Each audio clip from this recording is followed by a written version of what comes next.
some electrons that are kind of floating around. And if you reverse the polarity, you can accelerate the ions in a particular direction, out this way.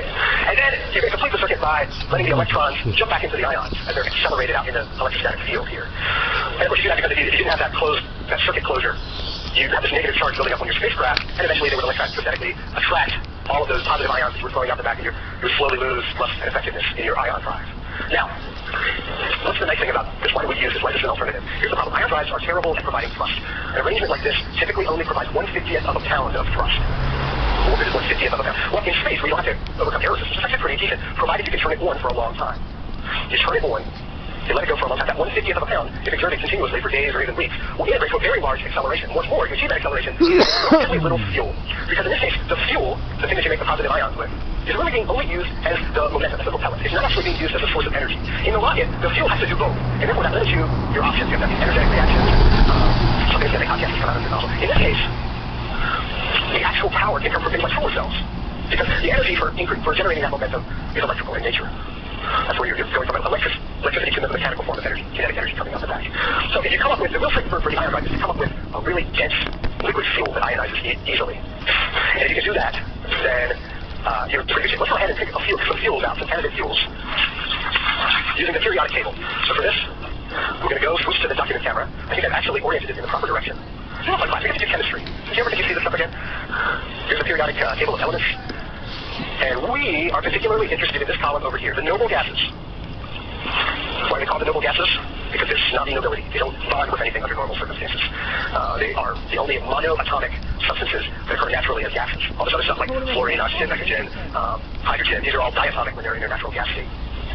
So these are gases. However, the nice thing about the gases is that under relatively reasonable temperatures and pressures, we can liquefy them and put them in a tank.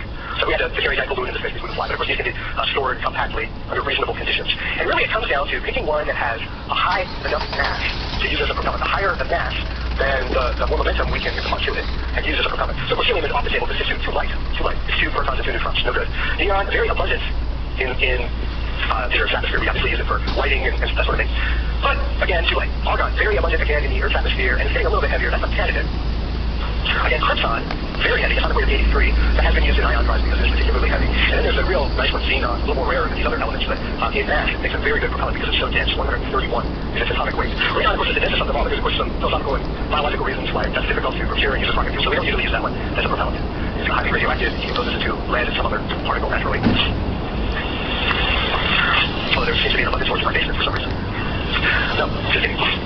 So these are candidates. Xenon is particularly well suited. So xenon and krypton, I think, do the lion's share of propellants for ion drives. And so what's the usage model for this drive? You can't get into space with it, which is turn it on. And these are particularly useful devices for taking a spacecraft from low Earth orbit into a higher Earth orbit, like a geostationary Earth orbit, or we're going to turn off the document camera here, and other higher orbits. And it's not nearly as fast as the Holman transfer, where you burn conventional rocket fuel smartly at 2 different locations in an elliptical orbit to quickly transfer the spacecraft. However, when you look at the entire package, the size and weight of the drive, the size and weight of the propellant, even though it may take many days to get that spacecraft into geostationary Earth orbit, the ion drive tends to be cheaper in and of itself to launch into space than the stage of a conventional rocket that would take it all the way to this higher Earth orbit.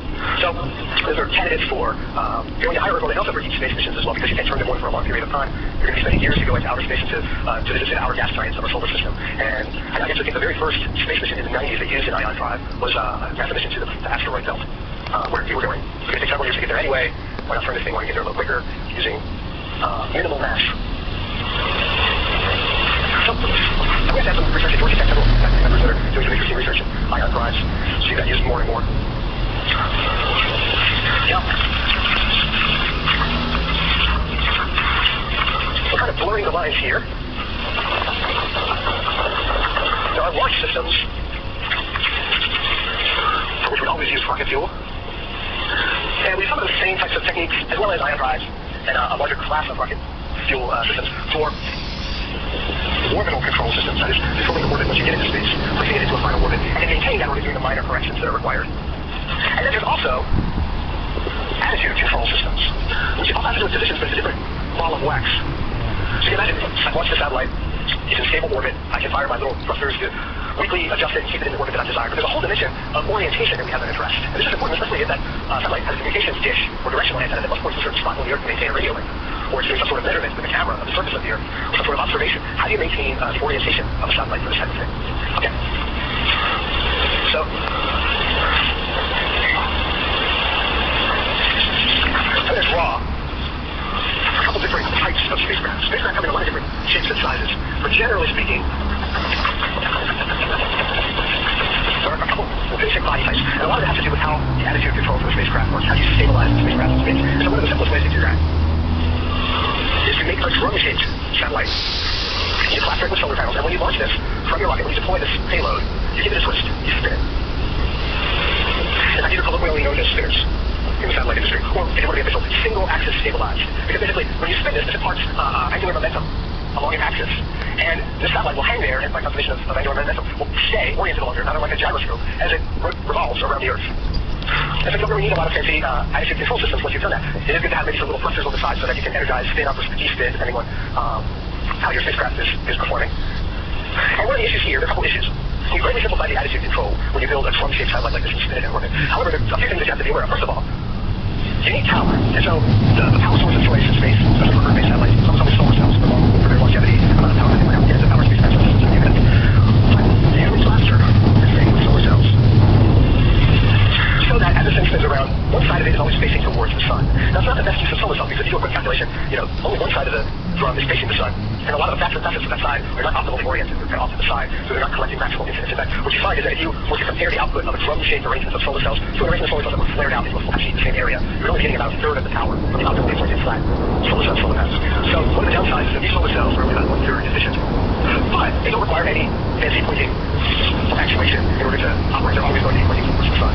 And then the next challenge that you have is that, okay, you've stabilized the orientation of your spacecraft, but you now have a platform that's moving. So how do you do communications? Well, a typical way is to take either the direct communications antenna or a reflector on it, and you de-spin it.